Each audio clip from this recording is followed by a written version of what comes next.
गांव के पीपल के पेड़ के नीचे पंचायत लगी हुई है। सोमा, दादा, मैं एक गैर आदिवासी लड़के से प्यार करती हूँ और उससे शादी करना चाहती हूँ। इसमें गलत क्या है? जगन दादा गहरी सांस लेते हुए, बेटी, तुम जानती हो कि हमारी परंपराएं और नियम कोई साधारण चीज नहीं है। वे हमारे अस्तित्व की रक्षा के लिए बनाए गए हैं। अगर तुम गैर आदिवासी लड़के से शादी करोगी तो तुम हमारी भाषा, संस्कृति और पहचान खो दोगी। सोमा, लेकिन दादा, हमारा संविधान हमें यह अधिकार देता है कि हम जिससे चाहे शादी कर सकते हैं। यह तो मेरा व्यक्तिगत अधिकार है ना? हाँ, संविधान के अनुच्छेद 21 के तहत तुम्हें व्यक्तिगत स्वतंत्रता का अधिकार है। लेकिन क्या तुम जानती हो कि अनुच्छेद 342 के अनुसार जो लोग अनुसूचित जनजाति एसटी के रूप में मान्यता प्राप्त हैं, उन्हें विशेष अधिकार मिलते हैं। अगर तुम गैर आदिवासी से शादी करोगी तो तुम्हारे बच्चों को एसटी प्रमाण पत्र मिलेगा या नहीं, यह अनिश्चित हो सकता है। अरुण, लेकिन सरकार तो अंतरजातीय विवाह को बढ़ावा देती है और इसमें कई लाभ भी देती है। माधव, हाँ, लेकिन क्या इसका मतलब यह है कि हम अपने अधिकार और पहचान को खो दें? कई मामलों में देखा गया है कि अंतरजातीय विवाह के बाद बच्चों को एसटी प्रमाण पत्र नहीं मिलता, जिससे वे शिक्षा और सरकारी नौकरियों में मिलने वाले आरक्षण से वंचित रह जाते हैं। सोमा, लेकिन इसमें समाज का क्या नुकसान है?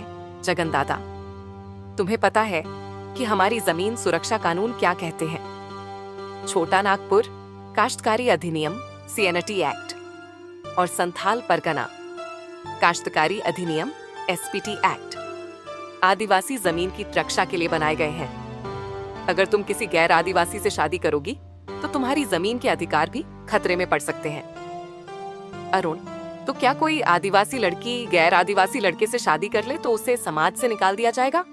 माधव, हर गांव का नियम अलग है, लेकिन हमें यह समझना होगा कि आदिवासी समाज को बचाने के लिए कुछ नियमों का पालन करना जरूरी है। अगर हमारी लड़कियां लगातार बाहर शादी करने लगेंगी तो हमारी भाषा, परंपरा और पहचान धीरे धीरे खत्म हो जाएगी। सोमा, थोड़ा सोचकर, तो क्या मुझे अपनी शादी के लिए समाज छोड़ना होगा? जगन दादा, हम नहीं चाहते कि तुम समाज छोड़ो, लेकिन तुम्हें यह समझना होगा कि तुम्हारे फैसले से सिर्फ तुम्हारी जिंदगी नहीं बल्कि पूरी पीढ़ी पर असर पड़ सकता है। क्या तुम चाहोगे तुम्हारे बच्चे हमारे मारांग बुरु, जाहिर आयो और सारना धर्म को भूल जाएं? अरुण, तो फिर समाधान क्या है? समाज भी बचा रहे और आधुनिकता भी आए? माधव, समाधान है संवैधानिक सुरक्षा और सामाजिक जागरूकता। अगर आदिवासी लड़कियां अंतरजातीय विवाह करती भी हैं, तो सरकार को यह सुनिश्चित करना चाहिए कि उनके बच्चों को एसटी का दर्जा मिले। साथ ही आदिवासी भूमि सुरक्षा कानून को और सख्ती से लागू करना चाहिए ताकि हमारी जमीन बाहरी लोगों के हाथों में न जाए। सोमा, गहरी सोच में, अब मैं समझ रही हूँ कि यह सिर्फ प्यार की बात नहीं बल्कि हमारे अस्तित्व की लड़ाई भी है।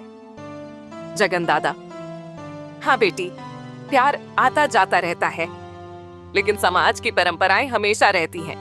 अरुण, हमें इस विषय पर जागरूकता फैलानी होगी ताकि लोग अंतरजातीय विवाह के प्रभावों को ठीक से समझ सकें।